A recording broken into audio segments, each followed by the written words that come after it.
लूका 6वां अध्याय 20 से 49 में हम पहाड़ी उपदेश का संक्षिप्त रूप पाते हैं। वे लोग जो ऐसे मुश्किल हालातों में प्रभु की सेवा करते हैं, जहां उन्हें सताव, गलतफहमी, आलोचना, तिरस्कार, अपमान और शारीरिक हमलों का सामना करना पड़ता है, वे प्रभु के इन शब्दों से सांत्वना पा सकते हैं।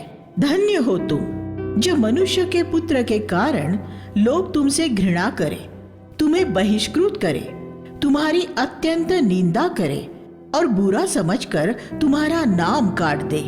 उस दिन तुम आनंदित होकर उछलना, कूदना, क्योंकि स्वर्ग में तुम्हारे लिए बड़ा प्रतिफल है, क्योंकि उनके पूर्वज भी नबियों के साथ ऐसा ही किया करते थे। 6वां अध्याय 22 और 23। क्या आप ये विश्वास करते हैं कि जब मनुष्य आपसे घृणा करते हैं, आपकी निंदा करते हैं, आपसे कोई व्यवहार नहीं रखते और आपके नाम को बदनाम करते हैं, तब आप एक धन्य व्यक्ति हैं। वे आपके संबंधी, दूसरे मसीही, गैर मसीही, पड़ोसी या कोई भी हो सकता है।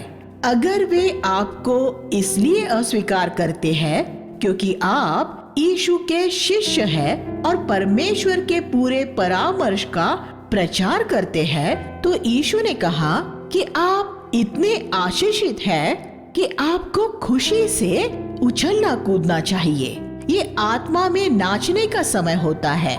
फिर ऐसा क्यों है कि अनेक मसीही लोकप्रियता और आदर चाहते हैं? यीशु जो तुम्हारा दूल्हा है, उससे घृणा की गई, उसका अपमान किया गया और वह बहिष्कृत हुआ। तब उसकी दुल्हन उसके साथ खड़े रहने के लिए क्यों तैयार नहीं है? लेकिन अगर दूसरी तरफ सभी लोग आपकी तारीफ करें और आपके बारे में अच्छी बातें बोले, तब ये संभव है कि आप एक झूठे नबी हैं, क्योंकि पुरानी वाचा में झूठे नबी हमेशा सम्मान पाते थे और उनकी प्रशंसा होती थी। झूठे नबी हमेशा सम्मान पाते हैं और उनकी प्रशंसा होती है, और हर एक शताब्दी में सच्चे नबियों की हमेशा आलोचना हुई है और उन्हें अस्वीकार किया गया है। हमें इन लोगों के साथ कैसा व्यवहार करना चाहिए? 6:27 कहता है, उनसे प्रेम करो और उनकी भलाई करो, उनके लिए प्रार्थना करो। मैं अपने सताने वालों के लिए इस तरह प्रार्थना करता हूँ, हे प्रभु, मुझे उनकी सेवा करने और उनके साथ भलाई करने का मौका दे, कि वे ये जाने कि जो बुराई उन्होंने मेरे साथ की है, उसके बदले मैं परमेश्वर के प्रेम में उनसे प्रेम करता हूँ। अगर उनकी आर्थिक जरूरत है तो मैं उसमें भी उनकी मदद करने के लिए तैयार हूँ। मैं उन्हें दिखाना चाहता हूँ कि मेरा राज्य इस पृथ्वी का नहीं है। हम एक ऐसे राज्य के हैं जो प्रेम से भरा है, उसमें घृणा का एक अणु भी नहीं है। इसलिए हम उन्हें आशीष दे सकते हैं जो हमें श्राप देते हैं। 6:28। अगर आप पवित्र आत्मा से भरे हुए नहीं हैं, तो आप ये जीवन नहीं जी सकते। जब लोग आपके साथ दुर्व्यवहार करें, तब सिर्फ उन्हें क्षमा कर देना ही काफी नहीं है। वह अच्छा है, लेकिन आपको उनके लिए प्रार्थना भी करनी है। जो हमारे गाल पर थप्पड़ मारता है, हम उससे झगड़ा करने से इनकार करते हैं। अगर वे हमारा अंगरखा ले तो हमें उन्हें अपनी कमीज भी दे देनी है। ये जीवन का ऐसा तरीका है जो संसार के जीवन से बिल्कुल उलट है, जहाँ सभी दूसरों को नीचे गिराकर खुद ऊंचा होना चाहते हैं। अगर आप मसीह की देह का निर्माण करना चाहते हैं, तो अपनी कलीसिया में आपको ये बात लोगों को सिखानी होगी। यीशु ने आगे कहा कि अगर तुम सिर्फ उनके साथ ही भलाई करते हो जिन्होंने तुम्हारे साथ भलाई की है, तो इसके लिए हमें कोई अंक नहीं मिलेंगे। पद 33। अगर हम उसे ही भेंट देते हैं जो हमें भेंट देता है, तो इसमें परमेश्वर की तरफ से हमें 0% मिलता है। लेकिन जब हम किसी ऐसे व्यक्ति के साथ भलाई करते हैं जिसने हमारे साथ बुराई की है, तो हमें 100% अंक मिलते हैं। 6:31 में यीशु ने कहा कि जैसा हम चाहते हैं कि लोग हमारे साथ व्यवहार करें, हमें भी उनके साथ वैसा ही व्यवहार करना चाहिए। क्या आप ये चाहते हैं कि लोग आपकी पीठ पीछे बुराई करें? अगर नहीं, तो पीठ पीछे उनकी बुराई करना छोड़ दे। क्या आप चाहते हैं कि जब आपने एक बड़ी गलती की हो तो लोग आपको क्षमा कर दे? तो जब लोग बड़ी गलती करें तो आप भी उन्हें क्षमा कर दे। ये बात इतनी सहज है। 6:36 में यीशु ने कहा कि एक क्षेत्र ऐसा है जिसमें हमें अपने स्वर्गीय पिता की तरह सिद्ध होना है, दया करने के क्षेत्र में। इस पद की तुलना मत्ती 5:48 से करें। तुम सिद्ध बनो जैसे तुम्हारा स्वर्गीय पिता सिद्ध है। हम परमेश्वर जैसे पवित्र, बुद्धिमान और शक्तिशाली नहीं हो सकते, लेकिन हम दूसरों को क्षमा करने में उसकी तरह सिद्ध हो सकते हैं। इसका अर्थ है कि अगर हमारे 10 शत्रु हैं, तो हम सभी 10 शत्रुओं को क्षमा करने द्वारा सिद्ध हो सकते हैं। जैसे तुम्हारा पिता दयालु है, वैसे ही तुम भी दयालु बनो। दूसरों का न्याय न करे। 6:37 उनका न्याय परमेश्वर के हाथ में सौंप दे, इसमें उसे आपकी मदद की जरूरत नहीं है। कंजूस न बने, बल्कि गरीबों को उदारता से दे। 6:38 और परमेश्वर आपको उदारता से देगा। एक धनवान व्यापारी ने जो अपने लाभ का 90% प्रभु को दे देता था, ये कहा, मैं फावड़े से भर भर कर धन को बाहर निकालता हूँ और प्रभु उसे फिर मेरी तरफ ढकेल देता है, लेकिन परमेश्वर का फावड़ा बड़ा है। 6:40 में यीशु ने हमें आश्वासन दिया कि अगर हम उसे, हमारे शिक्षक को, हमें पूरी तरह प्रशिक्षित करने की अनुमति देंगे, तो एक दिन हम उसके जैसे हो जाएंगे। ऐसे अद्भुत प्रतिज्ञा के लिए परमेश्वर का धन्यवाद हो। इसलिए हम उसे ये अनुमति दे कि हमें सिखाने के लिए वह हमें पीड़ाओं और परीक्षाओं में से ले चले। स्त्रियां जिन्हें आशीष मिली। 7:13 में हम फिर से ये देखते हैं कि यीशु का सामना जब भी मानवीय पीड़ा से हुआ, वह कैसे संवेदना से भर जाता था। जब प्रभु ने 9 में उस विधवा को देखा जिसका बेटा अभी अभी मरा था, तो उसके प्रति उसका हृदय संवेदना से भी भर गया। हम सुसमाचारों में ये पढ़ते हैं कि बीमारों को चंगा करने, बड़े जनसमूहों को रोटी खिलाने और सुसमाचार सुनाने में भी संवेदना द्वारा ही यीशु प्रेरित होता था। कलीसिया में हर एक सेवकाई यीशु द्वारा हमारे हृदयों में भरी जाने वाली संवेदना में से ही आनी चाहिए। उन लोगों के बारे में विचार करें जो पीड़ा भोग रहे हैं, धोखे में पड़े हैं और शैतान द्वारा पथभ्रष्ट किए जा रहे हैं।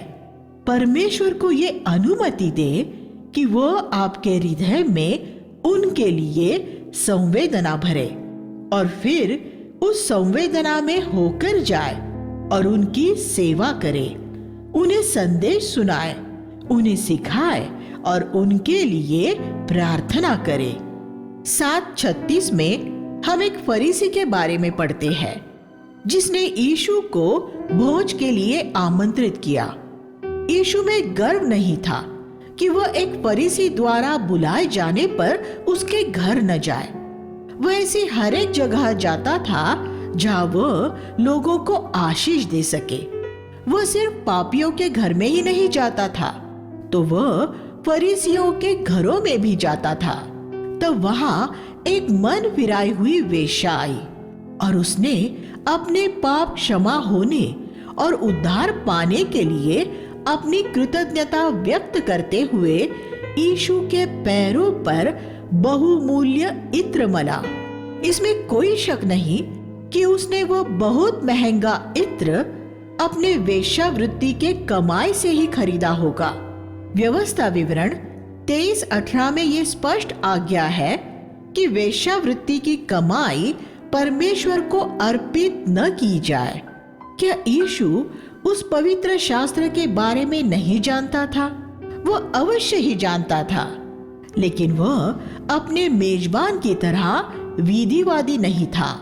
उसके मेजबान शमौन फरीसी ने सोचा, अगर ये मनुष्य एक नबी होता तो ये जान लेता कि उसे छूने वाली स्त्री कौन है। तब यीशु ने उसे एक ऐसे व्यक्ति के बारे में एक दृष्टांत सुनाया जिसने अपने 2 कर्जदारों को माफ किया था। एक व्यक्ति के 500 दिनार क्षमा किए गए और दूसरे के 50 दिनार।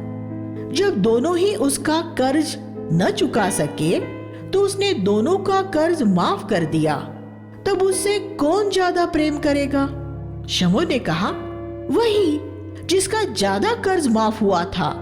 इसमें यीशु ने यह संकेत दिया कि क्योंकि शमौन ये सोच रहा था कि उसने ज्यादा पाप नहीं किए हैं, इसलिए वह परमेश्वर से कम प्रेम करने वाला था। लेकिन वह मन फिराई हुई वेश्या परमेश्वर से ज्यादा प्रेम करने वाली थी, क्योंकि वह जानती थी कि वह बड़ी पापिन है और उसे बहुत क्षमा मिली है। प्रभु के लिए हमारा प्रेम इस बात पर निर्भर होता है कि हमें ये बात कितनी समझ आई है कि हमें क्षमा मिल चुकी है। बहुत से मसीही लोगों में एक झूठी दीनता होती है जो उनसे ये कहलवाती है, मैं सबसे बड़ा पापी हूँ। अगर आप अपने बारे में वास्तव में इस सत्य पर विश्वास करते हैं तो आप सबसे बढ़कर यीशु को चाहेंगे। जिसके ज्यादा पाप क्षमा हुए हैं उसे ज्यादा प्रेम करना चाहिए। लेकिन ऐसे कुछ लोग जो सबसे बड़े पापी होने का दावा करते हैं अक्सर प्रभु के लिए नहीं जीते, बल्कि ज्यादा धन की खोज में रहते हैं। लेकिन वे सिर्फ एक नम्र और दीन व्यक्ति के रूप में लोकप्रिय होने के लिए ऐसे पुण्य शब्दों का उपयोग करते हैं। पौलुस की तरह कभी ये न कहे, मैं सबसे बड़ा पापी हूँ, जब तक कि आप मसीह की खातिर अपना सब कुछ छोड़ने के लिए तैयार न हो। अगर आपको ज्यादा क्षमा मिली है तो आप सबसे ज्यादा प्रभु से प्रेम करेंगे।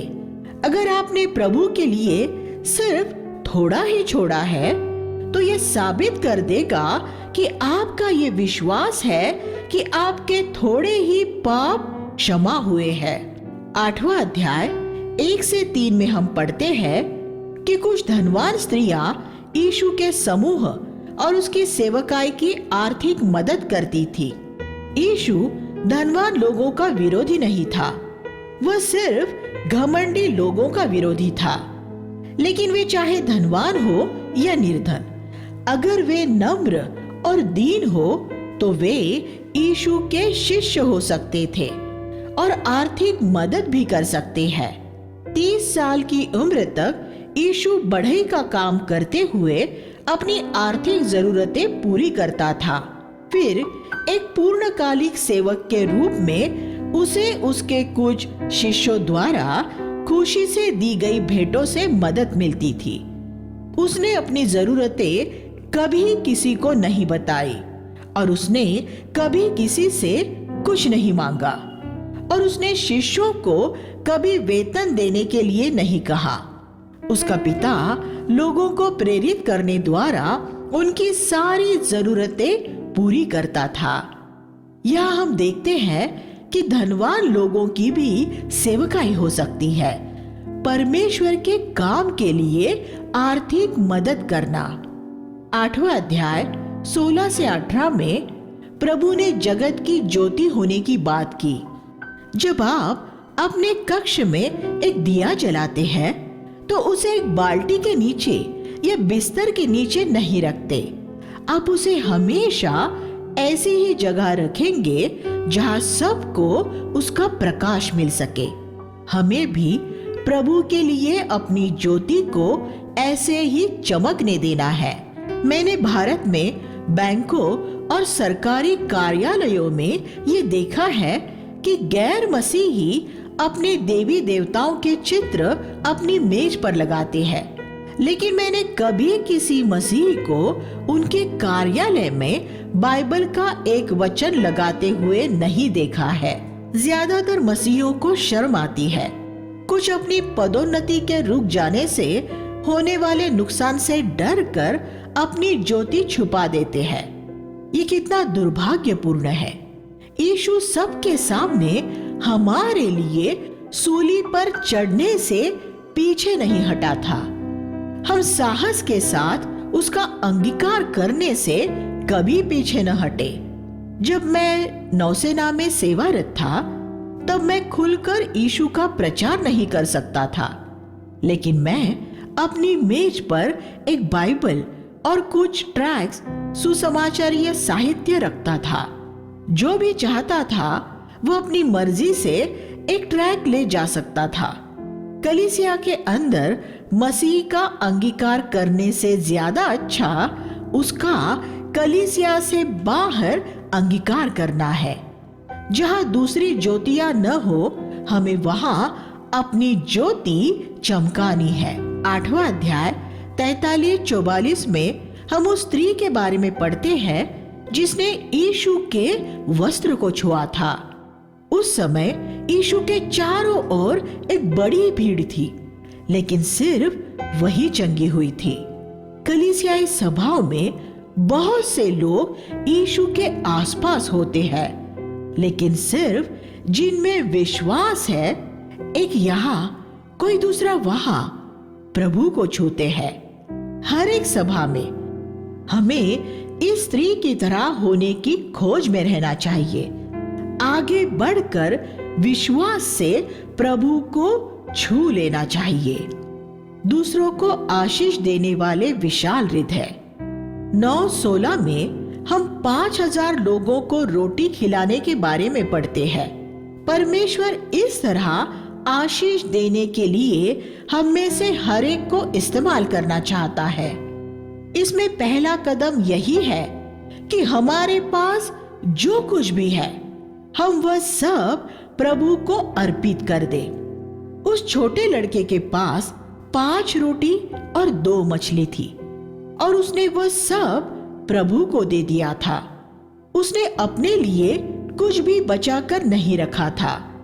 फिर यीशु ने उन रोटियों और मछलियों को आशीष दी। ये दूसरा कदम है। जो कुछ हम परमेश्वर को देते हैं, ये जरूरी है कि वह उसे आशीष दे। उसे अपना आत्मा हम पर उंडेलना पड़ता है, लेकिन इससे भीड़ तृप्त नहीं हो जाती है।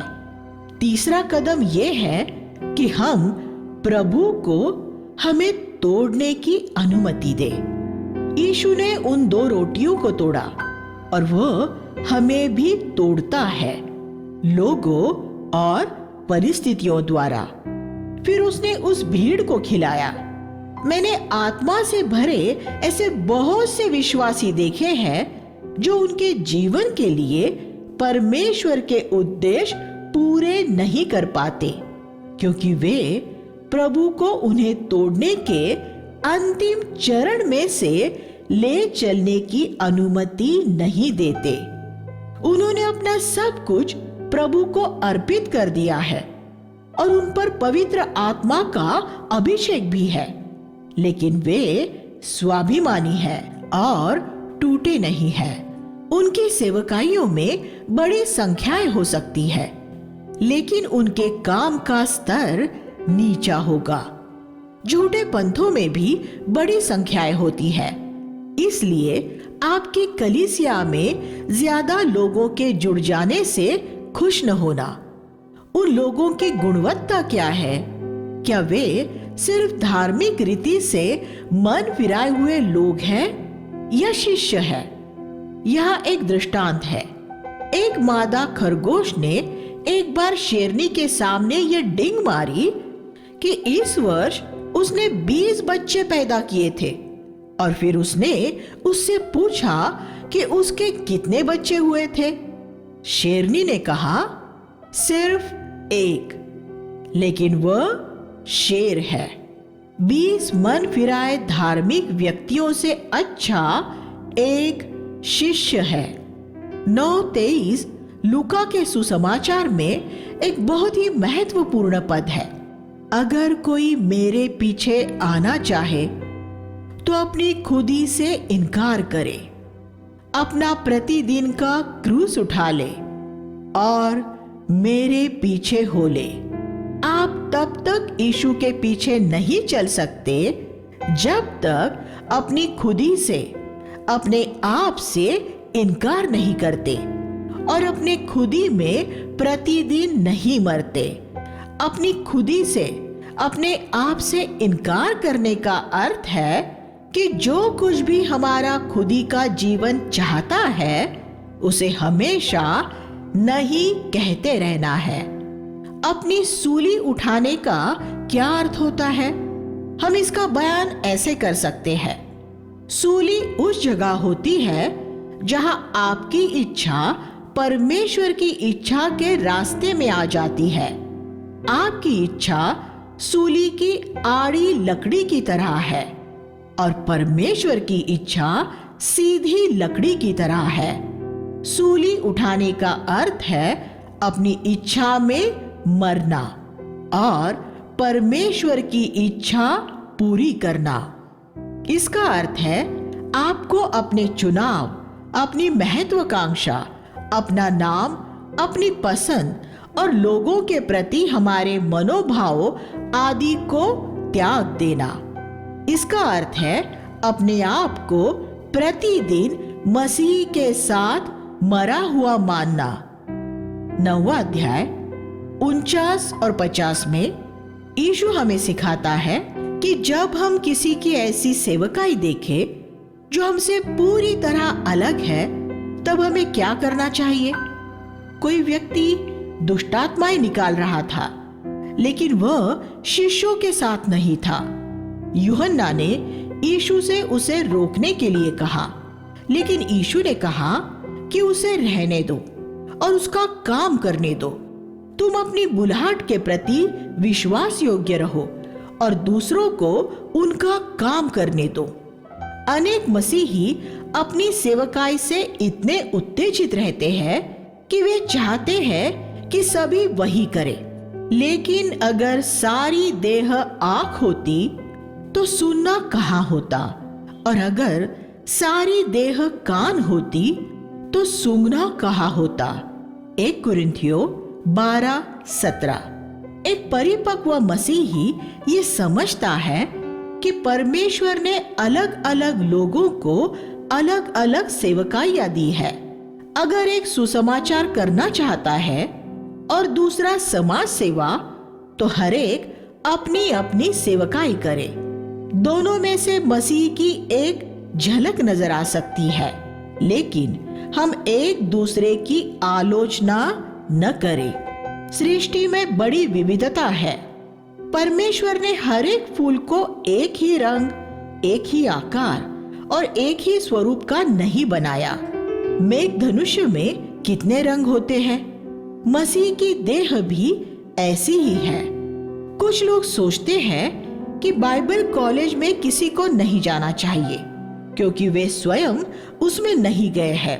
दूसरे ऐसा महसूस करते हैं कि बाइबल कॉलेज सबको जाना चाहिए क्योंकि वे स्वयं उसमें गए थे। दोनों ही गलत है।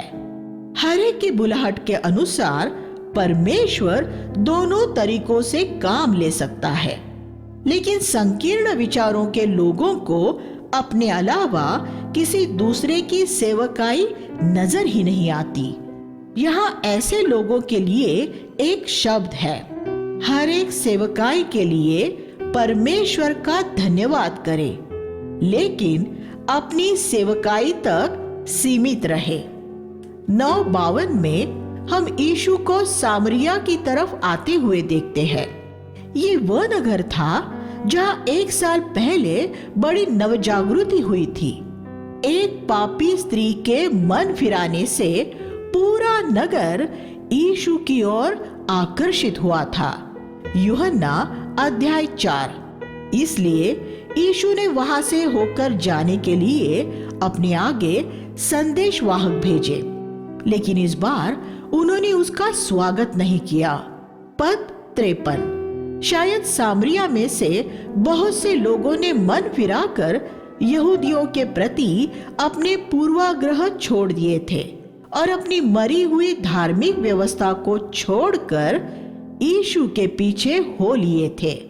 इससे उनके धार्मिक अगुए बहुत विचलित हुए होंगे और उन्होंने ये फैसला किया होगा कि अब वे यीशु को नगर में नहीं आने देंगे। इसलिए याकूब और यूहन्ना सामरियों के ऊपर स्वर्ग से आग की वर्षा करना चाह रहे थे। यीशु ने उन्हें ताड़ना देते हुए कहा कि वह मनुष्यों के जीवनों का नाश करने नहीं, उन्हें बचाने आया है। पद 55। अगर कोई कलीसिया आपको निकाल दे तो अपने आप को दीन करे और किसी दूसरी कलीसिया में चले जाए। मैंने ये बहुत बार किया है। ऊपर के दोनों उदाहरणों में यीशु अपने शिष्यों के हृदय बड़े बना रहा था। मैंने अनेक मसीही समूहों में देखा है कि अगुए का दिल बड़ा होता है, लेकिन उसके अनुयायी संकीर्ण विचारों वाले होते हैं, और ये इसलिए होता है क्योंकि वे अपने अगुए की तरह परमेश्वर को नहीं जानते। जॉन वेस्ली और जॉर्ज व्हाइटफील्ड 18वीं शताब्दी के इंग्लैंड में 2 महान प्रचारक हुए।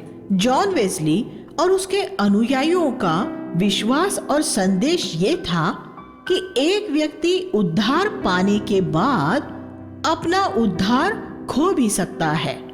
जॉर्ज व्हाइटफील्ड और उसके शिष्यों का मानना था कि जो व्यक्ति एक बार उद्धार पा लेता है वह हमेशा के लिए बच सकता है। लेकिन वेस्ली और व्हाइटफील्ड अच्छे मित्र थे, और जब व्हाइटफील्ड मर गए तो वेस्ली ने ही उनकी दफन विधि की थी। वेस्ली के किसी अनुयायी ने उनसे पूछा, क्या आपको ये आशा है कि आप जॉर्ज व्हाइटफील्ड को स्वर्ग में देखेंगे? जॉन वेस्ली ने कहा, मुझे यकीन नहीं है, क्योंकि वह सिंहासन के इतने पास होगा और मैं इतना दूर कि शायद मैं उसे देख न पाऊं।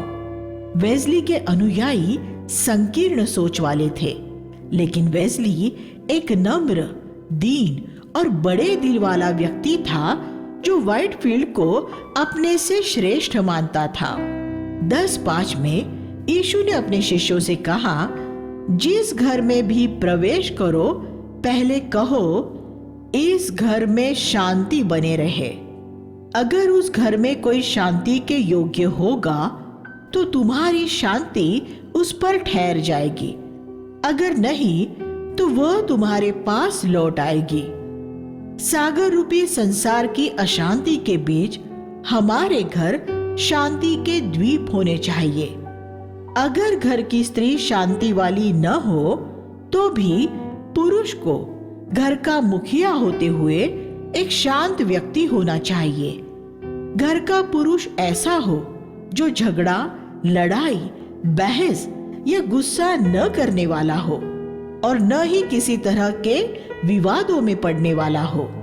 10:19 में हम पढ़ते हैं कि यीशु ने अपने शिष्यों को शैतान की सारी ताकत पर अधिकार दिया और उनसे प्रतिज्ञा की कि उन्हें कुछ भी हानि नहीं पहुंचा सकेगा। अधिकार और शक्ति में फर्क होता है। एक ट्रक में बहुत शक्ति हो सकती है, लेकिन जब एक मामूली सा पुलिस वाला उसे हाथ दिखाता है तो वह रुक जाता है, क्योंकि पुलिस वाले के पास अधिकार है।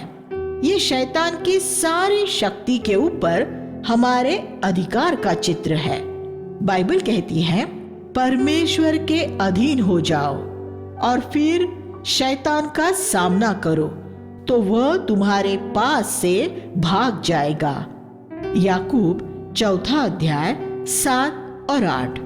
शैतान हमारे पास से बिजली की तेजी जैसा भागेगा, 3 लाख किलोमीटर प्रति सेकंड की रफ्तार से, क्योंकि यही वह रफ्तार है जिसमें यीशु ने शैतान को गिरते हुए देखा था। 10:18। लेकिन हम इस बात में आनंद नहीं मनाते कि शैतान हमारे अधीन हो गया है, लेकिन हम इस बात में आनंद मनाते हैं कि हम परमेश्वर की संतान बन गए हैं। हम इसमें आनंद नहीं मनाते कि हमने परमेश्वर के लिए क्या किया है, बल्कि इसमें कि परमेश्वर ने हमारे लिए क्या किया है। उसने हमारे नाम जीवन की पुस्तक में लिखे हैं, दृष्टांत जिनमें संदेश है।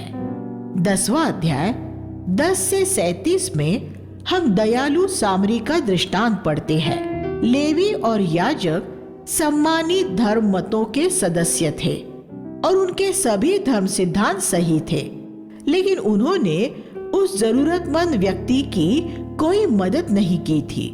हम कुछ न करने द्वारा भी पाप कर सकते हैं, लेकिन वह सामरी एक तुच्छ धर्म मत का सदस्य था, जिनके धर्म सिद्धांत बहुत से मामलों में गलत थे, लेकिन उस जरूरतमंद व्यक्ति की मदद उसने ही की। यहाँ यीशु ये सिखा रहा था कि जिन लोगों के धर्म सिद्धांत सही नहीं होते, अक्सर वही गरीब और जरूरतमंद लोगों के लिए सही धर्म सिद्धांत वालों से ज्यादा मदद करने वाले साबित होते हैं। लेवी और याजक की दिलचस्पी रास्ते में पड़े उस व्यक्ति की मदद करने से ज्यादा यरूशलेम में हो रही उनकी सभा में पहुंचने में थी। दयालु सामरी ने अपना काम छोड़ दिया, लेकिन उसने इस व्यक्ति की मदद की। मसीह के न्यायासन के सामने हम ये देखेंगे कि अनेक लोग जिनके धर्म सिद्धांतों में कुछ मामूली कमियां थी, उन लोगों से ज्यादा प्रतिफल पाएंगे जिनके सभी धर्म सिद्धांत सही थे। इसलिए हम उन्हें तुच्छ न जाने जो दूसरे धर्म मतों में अपना काम हमसे कुछ अलग तरह से कर रहे हैं। परमेश्वर उन सब लोगों को मूल्यवान मानता है जो मसीह के नाम में गरीब लोगों की संवेदना के साथ सेवा करते हैं। वो उनसे कहेगा, मैं भूखा था, तुमने मुझे खाना दिया, मैं बीमार था, तुम मुझे मिलने आए, मैं प्यासा था और तुमने मुझे पीने के लिए पानी दिया। जब मेरे लोग जिनके धर्म सिद्धांत सही है अपनी सभाएं कर रहे थे, तब तुमने जिनके कुछ धर्म सिद्धांत गलत थे आकर मेरी मदद की थी। ये दृष्टांत सुनने वाले कुछ लोग अब ये कल्पना कर सकते हैं कि जीवन में सबसे महत्वपूर्ण काम गरीब लोगों की मदद करने द्वारा प्रभु की सेवा करना है। इसलिए पवित्र आत्मा ने इसके तुरंत बाद एक दूसरी घटना का बयान करने द्वारा इस शिक्षा को संतुलित किया। 10वां अध्याय 38 से 42 में यीशु ने हमसे कहा कि जीवन में सबसे जरूरी काम गरीबों की सेवा करना नहीं, बल्कि उसकी सुनना और उसका आज्ञा पालन करना है। हम यहाँ मार्था को बड़ी अधीरता के साथ प्रभु की सेवा करता हुआ पाते हैं और मरियम ध्यान से उसकी बातें सुन रही थी। मरियम की गतिविधि आलस्य और निष्क्रियता भरा काम लग रहा था, लेकिन प्रभु ने मार्था को उसकी सेवा के लिए डांटा और उसे कहा, असल में एक ही बात जरूरी है और मरियम ने उसे ही चुन लिया है। पद 42। हमें इसलिए नहीं बुलाया गया है कि हम अपने जीवन परमेश्वर के लिए ये या वो करने में बिता दें, बल्कि इसलिए कि हम परमेश्वर की इच्छा पूरी करें। एक सेवक की सबसे महत्वपूर्ण बात ये होती है कि वह सिर्फ वही करता है जो उसका स्वामी उसे करने के लिए कहता है। 1 कुरिन्थियों 4:2। Living Bible. 11वां अध्याय 1 से 3 में हम पढ़ते हैं कि यीशु कहीं प्रार्थना कर रहा था और उसके शिष्यों ने उसे प्रार्थना करते हुए सुन लिया और वे बड़े विस्मित हुए, क्योंकि उन्होंने कभी किसी को इस तरह प्रार्थना करते नहीं सुना था। उन्होंने यीशु को परमेश्वर के सामने एक बड़ा प्रभावशाली भाषण देते हुए नहीं, आराधनालयों में फरीसियों की प्रार्थना ऐसी ही होती थी, बल्कि एक प्रेमी पिता से आत्मीय बातें करते हुए सुना। इसलिए उन्होंने उससे कहा कि वह उन्हें प्रार्थना करना सिखाए। तब यीशु ने उन्हें परमेश्वर से उनके पिता के रूप में बात करना सिखाया। ये एक क्रांतिकारी कदम था, क्योंकि इज़राइल के इतिहास में किसी ने परमेश्वर को पिता के रूप में संबोधित नहीं किया था।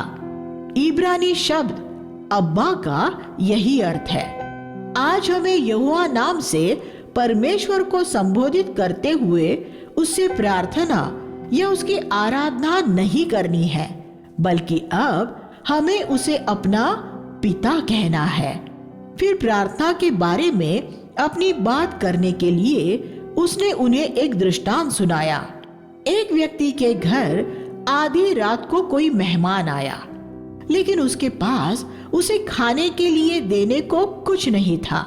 तब वह अपने पड़ोसी के घर गया और उसने उसका दरवाजा बार बार और इतनी जोर से पीटा कि उसने तंग आकर उसे रोटी दे दी।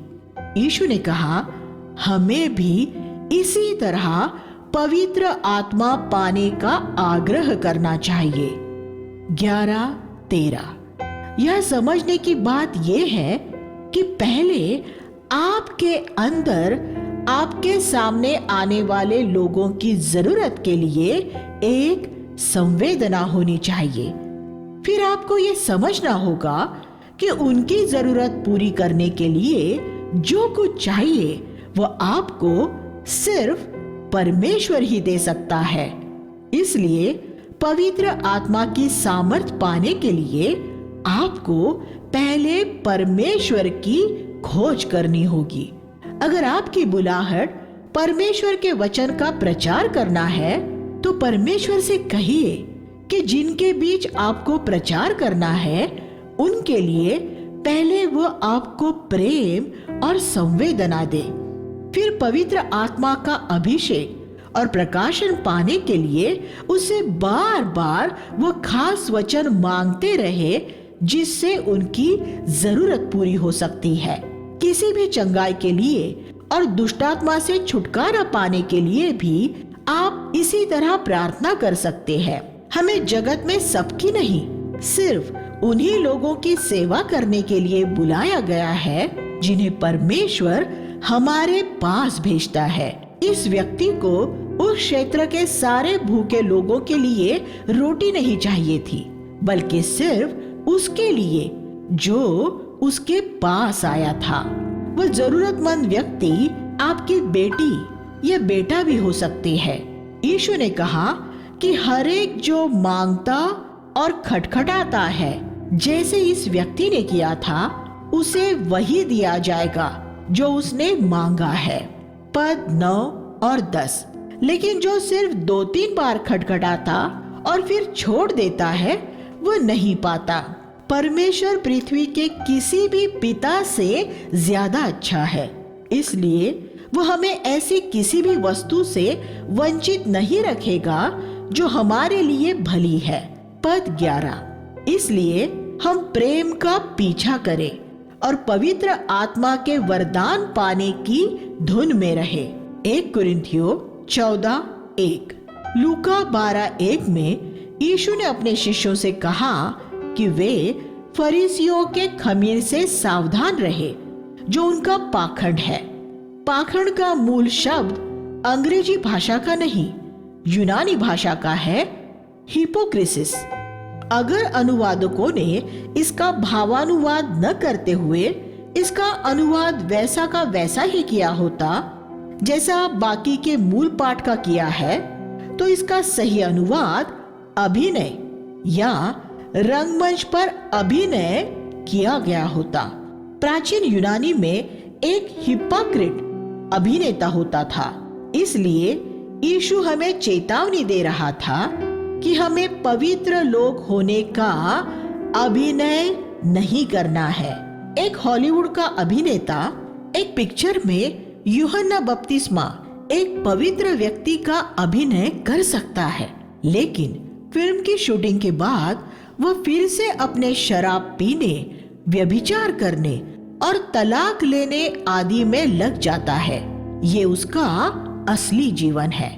अगले सप्ताह जब फिल्म की शूटिंग दोबारा शुरू होती है, तब वह फिर से एक पवित्र व्यक्ति बन जाता है।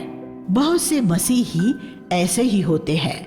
जब वे रविवार की सभा में आते हैं, तो वे पवित्र लोग बन जाते हैं, आत्मिक बातें करते हैं और अन्य भाषाओं में परमेश्वर की स्तुति करते हैं। लेकिन जब वे अपने घर लौटते हैं, तो वे फिर से अपनी मातृभाषा में बात करने वाले हो जाते हैं, अपनी पत्नियों पर गुस्सा करते हैं और झूठ बोलते हैं। वे पूरे सप्ताह धन के भी खोजी बने रहते हैं। फिर जब रविवार आता है, तब वे फिर से पवित्र लोग होने का अपना अभिनय शुरू कर देते हैं। असल में हॉलीवुड के कलाकार इनसे ज्यादा ईमानदार है, क्योंकि वे ये दिखावा नहीं करते कि वे पवित्र हैं। वो कहते हैं कि वो अभिनय कर रहे हैं, लेकिन ये मसीही हर समय पवित्र लोग होने का ही अभिनय करते रहते हैं। यीशु अपने शिष्यों को इसी बात के प्रति सचेत कर रहा था।